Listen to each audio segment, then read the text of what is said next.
Bismillahirrahmanirrahim. Assalamualaikum warahmatullahi wabarakatuh. Perkenankan, kami dari kelompok 9 yang beranggotakan Linda Aprilia dan Nur Silvia Hidayatur Rahmah akan menjelaskan tentang teknik dan jenis supervisi pendidikan. Pembahasan materi ini terbagi menjadi dua. Yang pertama, pengertian teknik dan jenis supervisi pendidikan. Yang kedua, teknik-teknik supervisi pendidikan. Yang pertama, ada pengertian teknik dan jenis supervisi pendidikan. Pengertian teknik supervisi pendidikan. Teknik merupakan suatu metode atau cara dalam melakukan suatu hal tertentu. Teknik yang baik adalah teknik yang terampil juga cepat. Teknik biasanya digunakan dalam menyelesaikan tugas yang dikerjakan sesuai rencana. Teknik supervisi adalah metode-metode khusus yang digunakan dalam kegiatan supervisi untuk menyelesaikan tugas supervisi dengan tujuan untuk mencapai tujuan yang tertentu. Teknik supervisi merupakan alat yang digunakan oleh supervisor untuk mencapai tujuan supervisi itu sendiri, agar dapat melakukan perbaikan pengajaran yang sesuai dengan situasi dan kondisi. Kemudian, ditinjau dari banyaknya jenis pekerjaan yang dilakukan oleh guru-guru ataupun para karyawan pendidikan, supervisi pendidikan dapat dibedakan menjadi 5 jenis supervisi. Di antaranya ialah supervisi umum, supervisi akademik atau pengajaran, supervisi klinis, pengawasan melekat, dan pengawasan fungsional. Yang pertama, supervisi umum. Supervisi umum ialah supervisi yang dilakukan pada kegiatan atau pekerjaan yang secara tidak langsung berhubungan dengan usaha perbaikan pengajaran. Contohnya, supervisi terhadap kegiatan pengelolaan bangunan dan perlengkapan sekolah. Yang kedua, ada supervisi akademik atau pengajaran. Supervisi akademik atau pengajaran merupakan kegiatan pengawasan yang ditujukan untuk memperbaiki kondisi-kondisi, baik personel maupun material yang memungkinkan dapat menciptakan situasi belajar mengajar yang lebih baik demi tercapainya tujuan pendidikan. Selanjutnya, yang ketiga, ada supervisi klinis. Supervisi klinis ialah proses bimbingan yang bertujuan untuk membantu pengembangan profesional guru atau calon guru, khususnya dalam hal penampilan mengajar, berdasarkan observasi dan analisis data secara teliti, serta objektif sebagai pegangan untuk perubahan tingkah laku mengajar. Di Indonesia, supervisi juga dikenal sebagai pengawasan. Yang keempat, ada pengawasan melekat.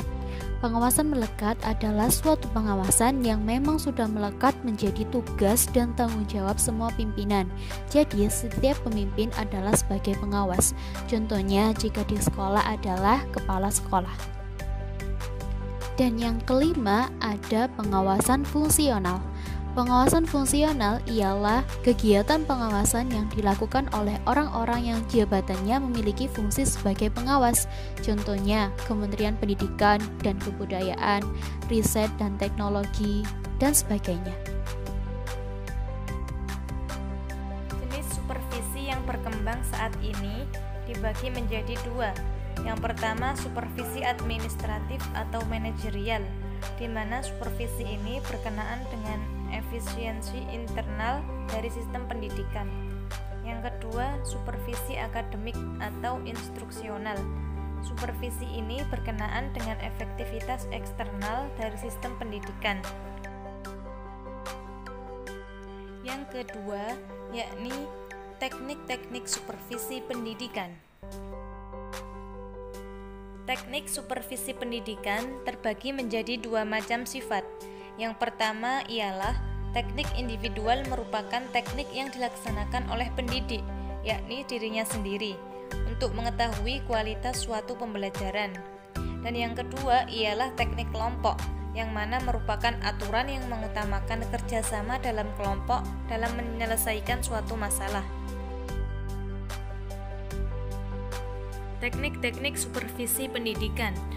Yang pertama, teknik individual, seperti kunjungan kelas, observasi kelas, mengunjungi kelas lain, pertemuan individual, dan penilaian pribadi. Yang kedua, teknik kelompok, seperti pertemuan orientasi guru baru, kepanitiaan, rapat guru, bertukar pengalaman, panel diskusi,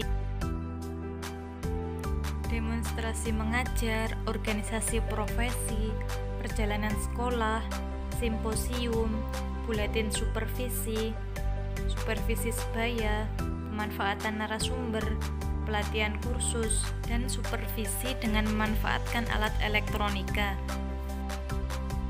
Menurut Muslim, tahun 2017 menyatakan teknik supervisi yang dapat dipilih seorang supervisor untuk dipraktekkan yaitu kunjungan atau observasi kelas, di mana kunjungan supervisor pada saat kegiatan belajar mengajar berlangsung, sehingga supervisor dapat mengetahui apa kelebihan dan kekurangan guru, terutama dalam konteks pelaksanaan kegiatan belajar mengajar. Pembicaraan individu, yaitu percakapan pribadi antara seorang supervisor dengan seorang guru.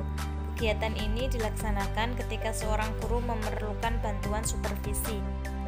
Rapat guru, yaitu rapat yang dilaksanakan supervisor untuk membahas masalah-masalah yang menyangkut usaha perbaikan, peningkatan mutu pendidikan pada umumnya, serta mutu pembelajaran pada khususnya.